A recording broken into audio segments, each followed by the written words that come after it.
আজকে আমরা 64 পৃষ্ঠার পড়া পড়াবো। দেখেন 64 পৃষ্ঠাতে যে পড়া রয়েছে সেখানে লেখা রয়েছে কালার্স মানে রংগুলো, শেপস আকৃতি, অ্যান্ড সিংস গান করে।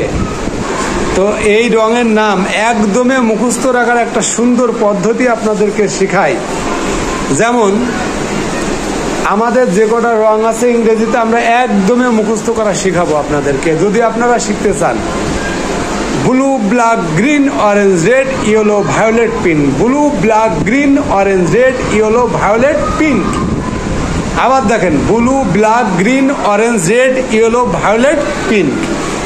দেখেছেন সব পড়া কিন্তু মুখস্থ হয়ে গেল। এই পড়ার মধ্যে দেখেন আছেও তাই। তো আমরা শুরু করি, সবাই খেয়াল করেন। কালার্স মানে রংগুলো, কালার্স মানে রংগুলো, শেপস মানে আকৃতি,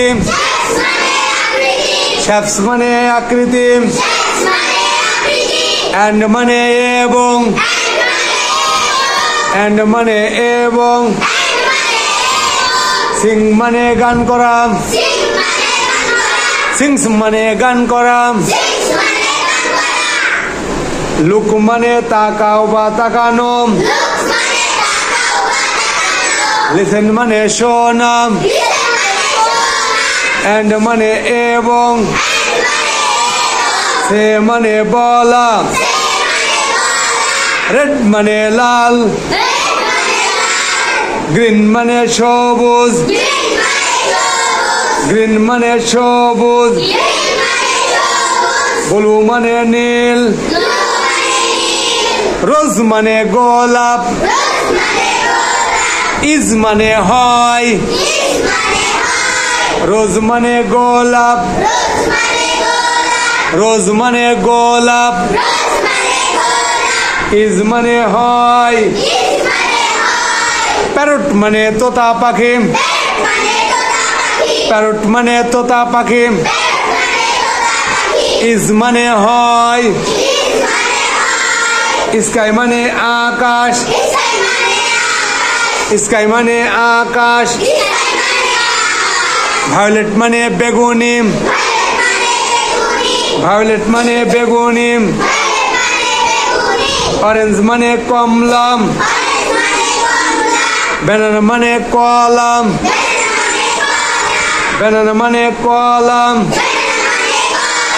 ক্যারট মানে গাজর, ক্যারট মানে গাজর, ইয়েলো মানে হলুদ, ইয়েলো মানে হলুদ, ইয়েলো মানে হলুদ, কাইট মানে ঘুড়ি, কাইট মানে ঘুড়ি, কাইট মানে ঘুড়ি, কাইট মানে ঘুড়ি। আচ্ছা, তো দেখেন এই যে কটা রঙের নাম আমরা পড়লাম, দেখেন এই কটা রঙই এখানে নামগুলো বারবার দেওয়া আছে। তো আমরা এক বাক্যে আর একবার একটু ভালো করে দেখে নেব, সেটা হচ্ছে কিভাবে এই রংগুলোর নাম আমরা মনে রাখতে পারি। আপনারা সবাই আমার সাথে করেন। Blue, black, green, orange, red, yellow, violet, pink. Blue, black, green, orange, red, yellow, violet, pink. Blue, black, green, orange, red, yellow, violet, pink. Blue, black, green, orange, red, yellow, violet, pink. দেখেন এই রংগুলোর নামই কিন্তু এই 64 পৃষ্ঠায় এই পড়া কিন্তু এখানেই আছে। ঠিক আছে? তো ঠিক আছে, সবাই ভালো করে এই পড়াগুলো এখনই মুখস্থ করবেন, বানানগুলো পড়া শুরু করেন। ওকে।